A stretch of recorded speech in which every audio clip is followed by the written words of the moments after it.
Hola pequeños macabros, soy Paula Macabra y esto es La Macabrería, un espacio donde tú y yo, que somos ante todo colegas, nos tomamos algo. Bueno, estoy un poquillo seca, ¿eh? Y hablamos sobre lo que más nos gusta, que es cine. Y no cine así sin más de me gusta esta película, no mi crítica, no.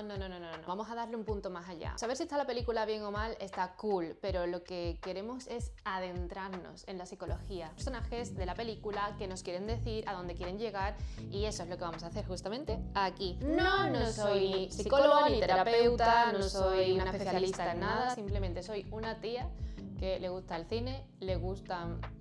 no sé, darle un poco de vueltas a la cabeza aquí. Dicho lo cual, acabo de terminar de ver Crepúsculo. Es que por favor, la Biblia de la nostalgia. Creo que no se nota en absoluto que soy fan número 1, con la edición de 3 discos, el Twilight Forever que está ahí también. Well, the thing, ¿realmente Bella y Edward tenían una relación tóxica? ¿Era un amor de verdad o era realmente un amor manipulado por las hormonas de la adolescencia? Todas esas cosas las vamos a charlar hoy aquí. Tantas dudas, tantas preguntas sin respuesta, hoy las tendremos. No son respuestas reales, son respuestas de mi humilde opinión y de sentarnos aquí a charlar a ver qué opinamos en general. Que nadie me mate. Dicho lo cual, comenzamos. Bueno, todos sabemos que Crepúsculo es una película del 2008, basado en una novela de Stephenie Meyer. ¿Stephenie o Stephanie? Nunca he sabido si es Stephanie o Stephanie. ¿Es Stephanie o es...? Well, la historia empieza con una narración en off de la protagonista. Se llama Bella Swan, tiene 17 años y por lo que nos cuenta, ella vive con su madre y su padrastro en Phoenix. Por cómo empieza la película vemos que es una adolescente que le da un poquito a la chaveta, que es una tía introspectiva. Empieza con un rollo de voz de doblaje. Si tuvieras que morir por alguien al que quieres. No sé, quizás detrás de todo esto vemos a una persona que le está dando vueltas a la vida, pero también a la muerte. Y entonces aparece esta chica que, como digo, vive con su madre y su padrastro y se va a hacer un cambio de aires porque, bueno, ya empezamos a ver un poco de culpa, un poco de sentirse que no encuentra su lugar, quizás. Que ella con 17 años ya le parece una carga, un peso a su madre. Le intenta hacer el trabajo más fácil a su madre yéndose a pasar una temporada con su padre, que vive en Forks. Y entonces así es como empezará esta gran historia con Bella mudándose a Forks, al lugar donde vive su padre, que es policía, y empezando una nueva vida con todo lo que supone siendo una adolescente de 17 años en un sitio bastante...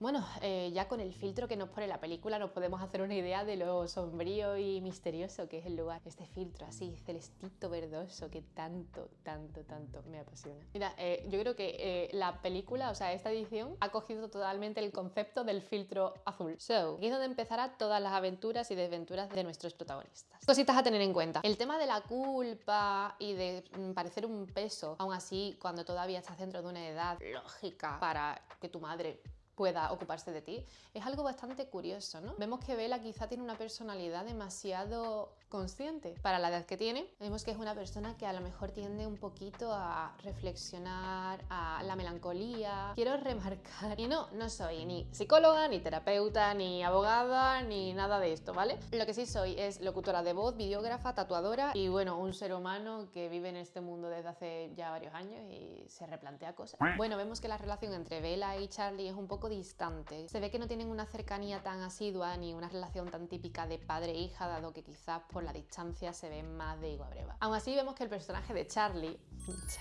intenta acercarse a ella torpemente, pero lo intenta. Lo vemos en el primer momento donde él intenta hacerle un comentario positivo sobre su pelo. Le dice algo así como: lo llevas más largo de la última vez que te vi. Bella, hablaremos, pero en este mood de Bella que todos conocemos, me lo acabo de cortar.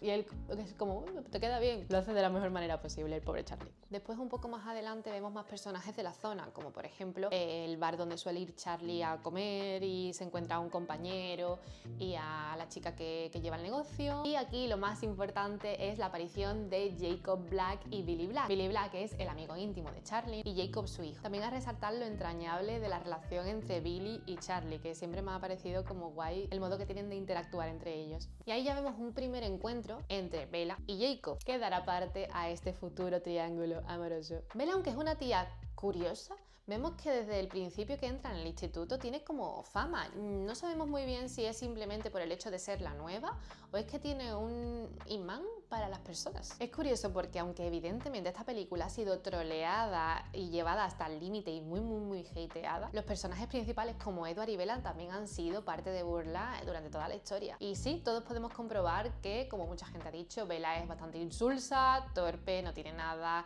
y hay mucha gente que incluso ha dicho que no tiene personalidad. Y sí, digamos que esa es la superficie, pero aquí estamos para intentar sacar un poquito más de jugo a los personajes y ver desde dónde y hacia dónde pretenden ir con sus actos y con sus pensamientos. Así que mi teoría es que quizás Bella tiene una atracción a algo como, no misterioso, sino como dentro de ella que hace que las personas se interesen y muestren empatía por su personaje. Es una chica amable, correcta, respetuosa, es muy suya, pero cercana al fin y al cabo, porque no es alguien que se ponga al fondo de la habitación y se esconda la cara, sino que es alguien que dentro de sus códigos intenta acercarse y hablar y ser amable, aunque para nosotros esa amabilidad sea un tanto fría.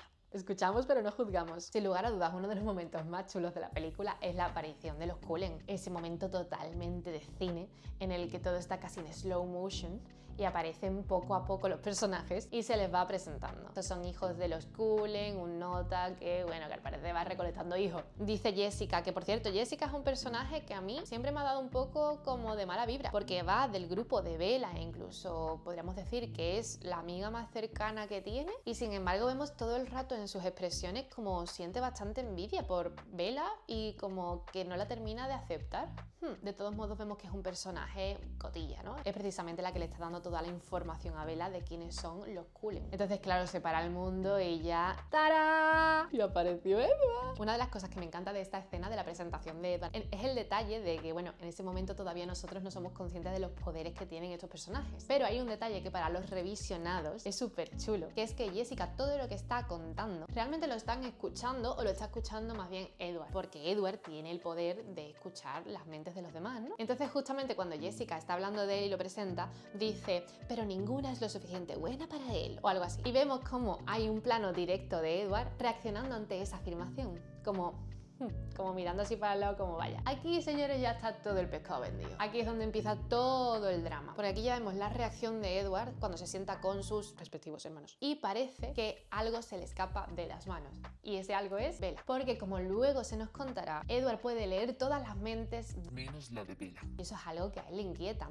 Eso junto a la peculiaridad de que de todas las sangres que él puede oler y sentir, la de Bella es la especial. Lo vemos en esa famosa escena donde ella entra a la clase de biología y a él le llega el olor directo de ella y es este meme de Dios mío, huele a mierda. Y aquí, bueno, ya sabemos que hay un momento de rifirrafe, de que bueno, de qué está pasando, pero tú me odias, no quieres verme, él desaparece unos días y entonces no se sabe muy bien qué pasa, ella siente que algo va mal, porque como es lógico, si tú entras en un sitio y tu compañero hace así, en plan, Dios mío, qué mal huele, y tú te pones a olerte a él, después desaparece el nota, capachao. But it's fucking going on. La cosa es que ya todo se va de madre cuando tiene Bella el accidente con el coche y es el momento superhéroe de ¡oh! Aquí hay un antes y un después. ¿Qué está ocurriendo por las mentes de cada uno? ¿Qué es lo que está pasando por la mente de Edward? Toda la gente que lo conoce parece saber que, bueno, que ellos no se relacionan con los demás y que son una especie de mafia en la que no puede entrar ni salir nadie. Period. But Bella. A Edward algo le está pasando, algo se le está moviendo un poquito por el body. Algo hasta tal punto que, a pesar de ser una perfecta desconocida, le sale totalmente innato salvarla. Hasta el punto de que tenemos este encuentro en el bosque tan famoso donde... Dilo.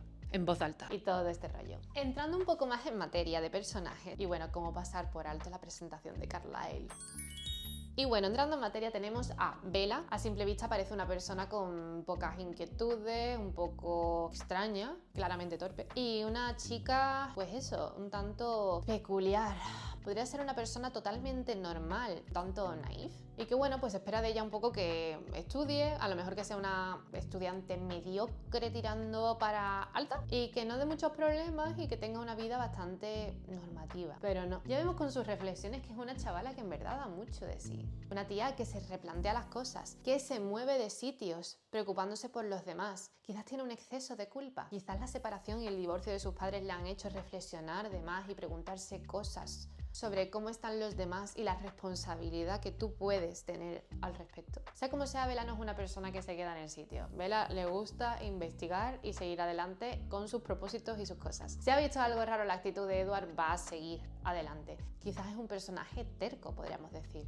Ella sigue en sus 13, le ha parecido algo raro y va a llegar hasta el final del asunto para descubrir qué ocurre. Vemos que va por ángeles para encontrar lo de las historias estas de terror que le contó Jake en La Push, baby, La Push. Y que ella misma hace sus propias hiladas con la rapidez que vio para aquel día con lo del accidente y con las cosas extrañas que se va encontrando. Y es curiosa la reacción de Bella en el restaurante cuando Edward por fin ya se abre con ella, le dice el tema de que escucha los pensamientos de todo el mundo menos el de ella. Y la reacción de Bella no es hostia qué raro, es hostia qué rara soy porque no me puedes escuchar a mí. A lo que él se queda efectivamente diciendo, en serio, te estoy diciendo que escuchas voz y la rara eres tú. Quizás encuentre en Bella una inadaptabilidad ante la realidad e incluso la vida en sí. Se pregunta tantas cosas y está tan incómoda en su mundo, en su realidad, en su vida, que encuentra cualquier factor y cualquier excusa para ver que ella sobra.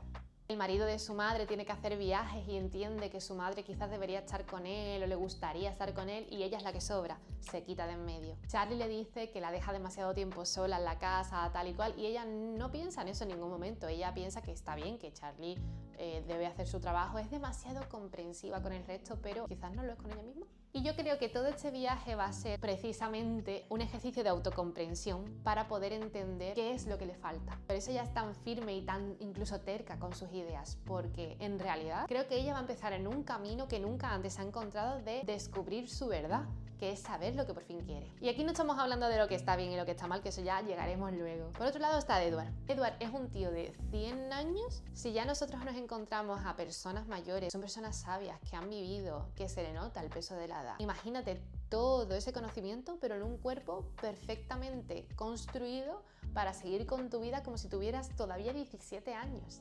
Aparentemente tienes 17 años, pero has vivido 100 años con toda esa vida además.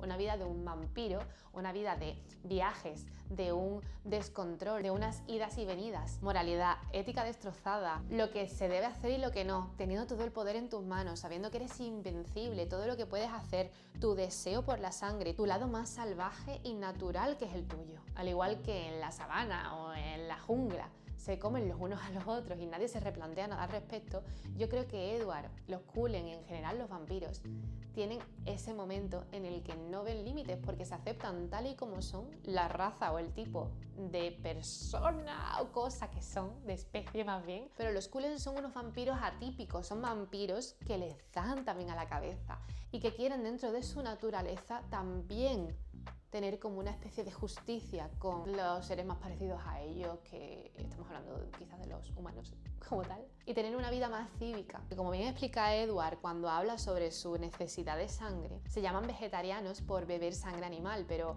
es como el tofu para los humanos, te mantiene vivo pero no lo suficientemente fuerte. Y yo creo que es un gran ejemplo, al igual que el ejemplo que pone Edward sobre la sangre de Bella. Eres como mi marca de heroína. ¡Wow! ¿No os parece tremendamente poético y romántico? Y hablando de romanticismo, no podemos dejar pasar una cosa importante. Edward le dice que él está creado para destruir. I'm a skin of a killer, Bella. Que él es un monstruo que ha hecho cosas horribles, que está creado literalmente para eso. No podemos olvidarnos que es un vampiro que se ha aproximado a Bella por su sangre y por su deseo de tomarla. Como buen depredador va por su víctima. Solamente que tienen esta conciencia que les hace como parar para llevar una vida, como digo, más cívica. Pero eso no le quita el impulso casi criminal, podríamos decir, que tiene de manera natural. Y yo creo que aquí está la madre del cordero, nunca mejor dicho, ya que ellos mismos son los que dicen que así es como el lobo se enamoró de la oveja. ¡Qué oveja tan estúpida! ¡Qué lobo tan morboso y masoquista! Es que en mi época se ponían estas frases en el subnick de Messenger. Básicamente Edward le está diciendo toda la verdad, le está diciendo, oye, mira, Guilla, que me gusta tu sangre, que me la quiero beber, que eres mi top de top. Estamos hablando de que eres mi marca de heroína, que soy un puto drogadicto, que quiero beber tu sangre, que te dejaría seca en un momento. Me has llamado la atención básicamente por eso. Y la reacción de Bella, sin embargo, es de comprensión, comprensión, comprensión y de no entender nada y, oh Dios mío, sí, brilla, eres hermoso. Y no sale de ahí, la pava no sale de ahí. Está totalmente encandilada, pero es un encandilamiento romántico como nos podría pasar a cualquiera. Es un encandilamiento típico de la adolescencia, de cuando te gusta mucho alguien y te enamoras de verdad. O estamos hablando de que la mosca efectivamente se ha quedado atrapada en la tela de araña que ha creado la propia araña. O sea, pensemos, Edward lo ha dicho claro, estoy creado, mi voz, mi rostro, mis formas, él lo dice, todo lo que hago te atrae a mí. Y aquí se abre el primer melón. ¿Es realmente un amor romántico de verdad, natural, de dos personas que se atraen porque sí? ¿O realmente estamos hablando de una manipulación inconsciente de su propia especie ante la especie humana? Supongo que aquí hay una división de conceptos. Al igual que Edward se para y es consciente de que no debe beber la sangre de Bella ni de ningún humano en sí, también supongo que tendrá el conocimiento de saber dividir lo que es natural de él, de atraerle a un humano, o en este caso Bella, por su sangre o por lo que sea, de la atracción física y personal. Yo no pongo en duda este factor, pero no lo pongo en duda luego. De primeras me choca, porque sí creo que ese ha sido el principio. Al fin y al cabo, él se ha fijado en Bella porque no puede escucharle los pensamientos. Y lo siguiente es su sangre. Son dos factores que no tienen nada que ver con la he escuchado hablar, me ha parecido interesante, me ha parecido guapa, o al menos eso no lo sabemos. Es que me estoy leyendo Sol de Medianoche, todavía tengo que ver qué opina Edward al respecto. Por ahora vamos a jugar como si solamente lo que tuviéramos es el pensamiento de Bella. ¿El pensamiento de Bella qué es? Es el pensamiento típico de un adolescente de que mientras menos caso me haces, más me llamas la atención. ¿Que le estoy pareciendo repulsiva? ¿Que me está poniendo un poquito el mood intermitente? Allá que voy. Quiero saber por qué. No es Mike, no es el otro, que están totalmente interesados en ella y les importa una mierda parecerlo, porque es que están interesados y punto. No, no. Él parece que está interesado, pero después no. Y eso es lo que hace que Bella esté totalmente entregada. Y diciendo estas dos partes, ninguna es positiva. Si pasas de mí, entonces yo más voy a estar interesada en ti. Pero lo que digo que no me cabe duda es que después sí hay un interés de verdad, porque ya se sientan, se hablan, se intentan entender. Él vemos desde el principio cómo intenta entenderla, porque no la puede escuchar. Él está acostumbrado a escuchar los pensamientos de todo el mundo y quizás es la primera vez que se siente humano con ella. Es la primera vez que él no tiene que fingir, porque como una relación normal tiene que preguntarle para saber lo que siente y lo que piensa. Y a lo mejor eso inconscientemente le hace conectar con su parte humana que tanto le cuesta, porque él no olvidemos que es una persona atormentada. Es a lo que quiero volver de la personalidad de Edward. Es un chico serio, callado, muy atormentado, y no es para menos porque su vida ha sido toda una montaña rusa, por lo que después sabremos. Pero digamos que la lectura que parece sacar Edward es que preferiría haber muerto antes que haber vivido esa vida, hasta que conoce a Bella, porque Bella le da un motivo para vivir. Al menos un motivo que le hace sentir que tiene una oportunidad para poder obrar como un humano casi normal. Dentro de que sabemos que es casi imposible que eso ocurra, porque Edward nunca va a ser un humano y siempre va a tener sed de sangre, ya sea de Bella o de quien sea. Entonces, dentro de su entendimiento, creo que los dos hacen un match perfecto porque son literalmente dos personas inentendidas. Ella se siente fuera totalmente del mundo y él también. Es que concretamente para él no hay cabida en el mundo, o eso parece. Y ella, aunque sea una humana al uso, se siente muy parecida. No puedo estar con mi madre porque parece que sobro. Estoy con mi padre, pero no siento una relación fluida porque es como si fuera casi un desconocido. ¿Dónde está mi sitio? ¿Y quién soy yo? A esta persona le intereso, a esta no, pero no me interesa. Y tampoco me interesan los trajes, los vestidos, los bailes. A fin de cuentas es como que nada le satisface al 100%. Menos Edward. Y sí podríamos entrar en... ¿es una relación tóxica? Porque tras ver toda la saga muchísimas veces siempre me he hecho una pregunta. ¿Vera realmente quién es y quién sería sin Edward? Es como que siempre le hace falta una figura masculina, pero bueno, eso ya hablaremos en otro momento, tan solo si queréis que sigamos hablando del resto de la saga. Además hay una frase que quiero remarcar que le dice Edward a Bella, que es: no sabes el tiempo que llevo esperándote. Si nos ponemos a rizar el rizo, podríamos decir que ve qué comportamiento tan egocéntrico, porque él en verdad está más solo que la una, porque si en verdad se ha sentido tal o cual, y entonces viene a ella y viene a como cubrirle ese vacío emocional. Sí, pero es que todos en el fondo somos egoístas, tenemos un porcentaje. Tiene que ser así en realidad, ¿no? Por mínimo que sea. Entonces, claro, él se siente inentendido y ella, siendo humana, lo entiende. Que él le está diciendo, oye, que te he querido matar, y ella dice, no pasa nada, no lo has hecho.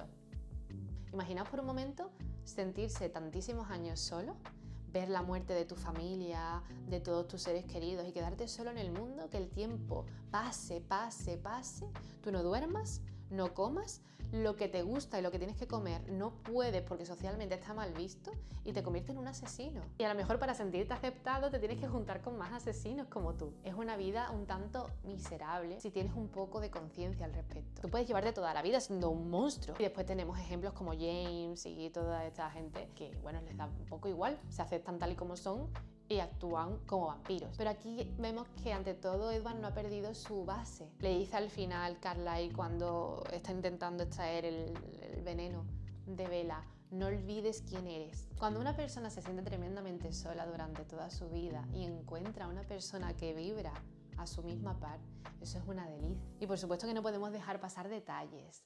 Claro que hay cosas tóxicas entre ellos. Realmente el amor romántico que conocemos está bañado de cosas tóxicas, que es lo que da sentido a esa burbuja romántica y moñas que convierte esa historia de amor. Pero sí y no, porque realmente qué tan tóxico es que algo, incluso malo, os una, pero que os convierta en mejores personas luego, que os haga recapacitar, que os haga avanzar y que no veáis otra cosa que ese camino. Realmente de eso va el amor, ¿no?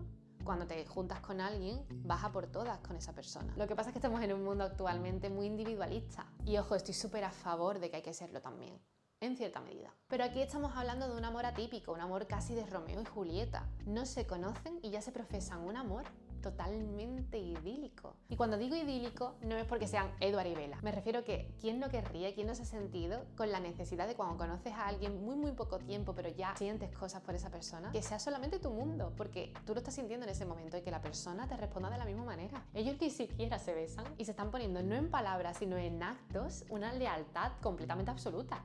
No se han besado y él ya le está presentando a su familia. Y por supuesto, él se ha abierto en canal completamente. Todo lo que él nunca es y todos sus secretos lo ha roto por completo. No es solamente la decisión de él, sino de sentarse probablemente con su familia, decirle la situación con lo engorroso que debe ser eso, porque no es nada rápido. Ellos dos pueden ser atípicos personalmente, pero que su situación literalmente es atípica. Él es un vampiro y ella es un humano. Y aún así, con todos sus huevos morenos, bueno, morenos no mucho, se sienta con su familia y les explica la situación sin vistas de cambiarla a vampiro y todos se abren y la cogen. Y él el primero. Y ella acepta la adversidad y la abraza. Ya ni la acepta, la abraza. Sí, me has querido comer, pero no lo vas a hacer.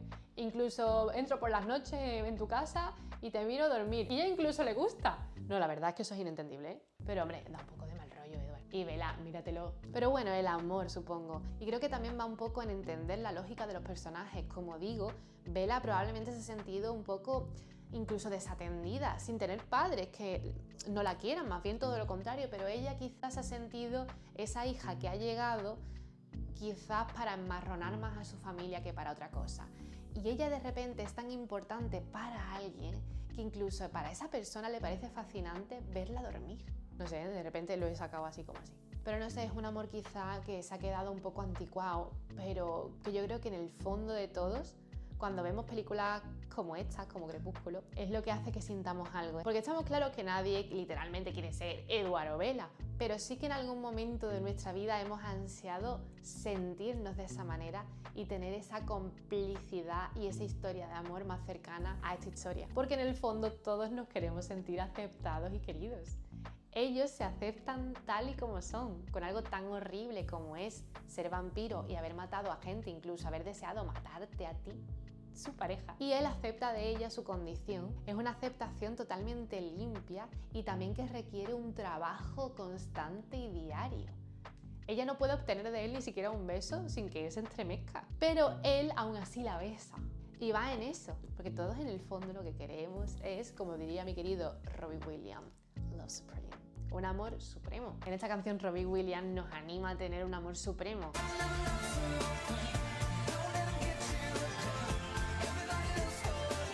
En el fondo la mayoría de personas lo que queremos es eso, que nos entiendan, que nos respeten y que nos acepten con todo lo que tenemos. Y ante las adversidades, trabajar en equipo para avanzar y crecer juntos. Y ellos desde luego tienen muchas adversidades. De todos modos se ve muy bien reflejado en esta historia que la escritora, Stephenie Meyer, es una persona que viene de unas creencias y unos valores muy concretos y entonces los podemos ver reflejados en la película. Por ejemplo, una cosa que valoro mucho de la película, aparte de este amor romántico y respetuoso y leal y casi familiar, es que si os dais cuenta, a pesar de ser una película adolescente, hay yo diría que casi una nula sexualización de los personajes. Bella es como es, no sabemos si es más gorda, más flaca, más...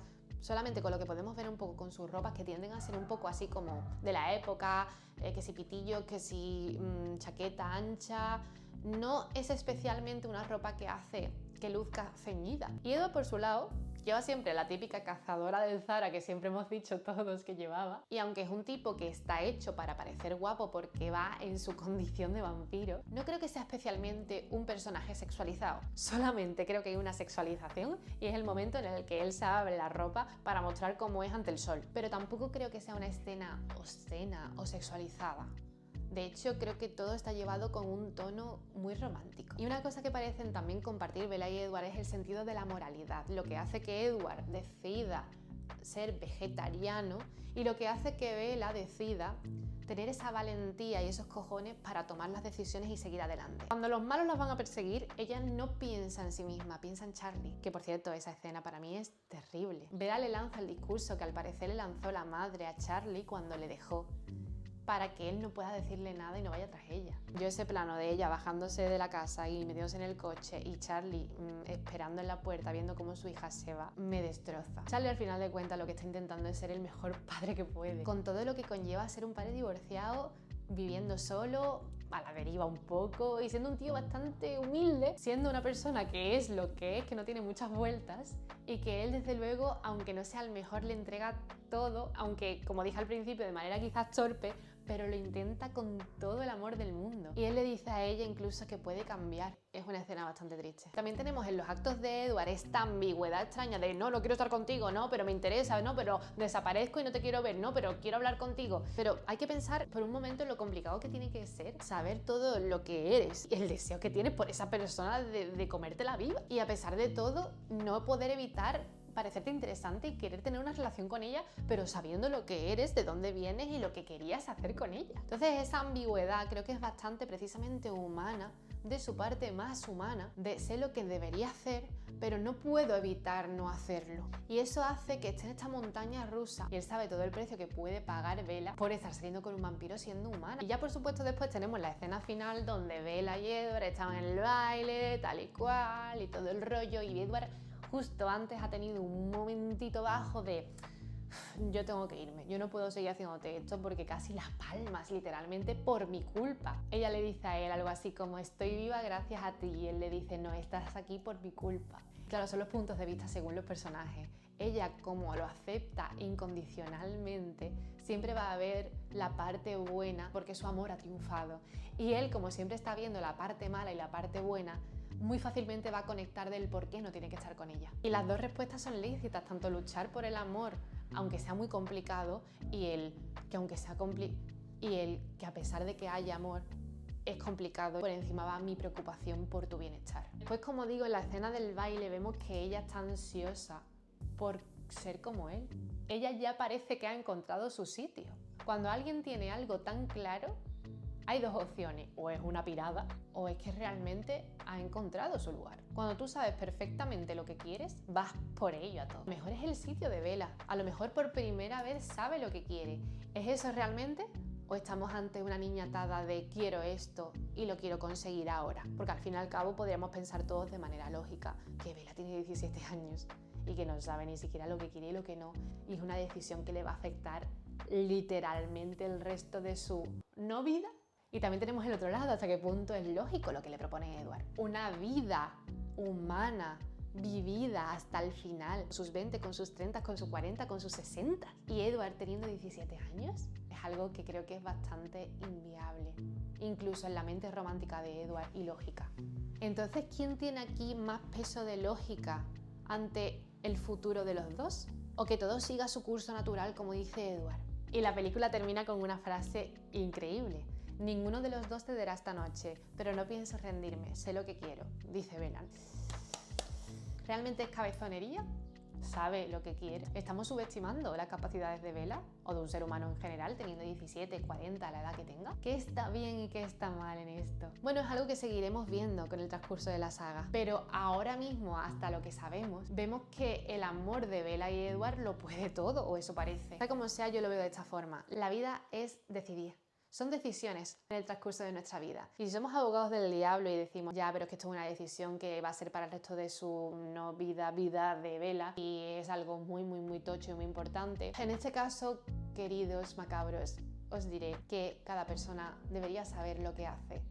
Y podemos llegar hasta un punto en la vida de esa persona. Yo, si fuera amiga de Bella o la madre de Bella, le diría todos los puntos que debe tener presentes antes de tomar cualquier tipo de decisión, pero al final la que termina tomando la decisión es ella. Y aunque pueda ser un poco tocho pensar que alguien pueda cambiar su condición de vida por otra persona, lo es. Pero ¿y? No sé, quizás a lo mejor no tenemos que tomarnos tanto las cosas en serio y más siendo una película como es al fin y al cabo, pero todo se ve reflejado también en la vida real y todo siempre está dentro de la crítica y de las opiniones de cada persona y de la forma de verlo y desde dónde se hacen las cosas siempre. Para cerrar todas estas reflexiones sobre Crepúsculo, quiero recalcar cinematográficamente varios momentos de la película que me parecen preciosos.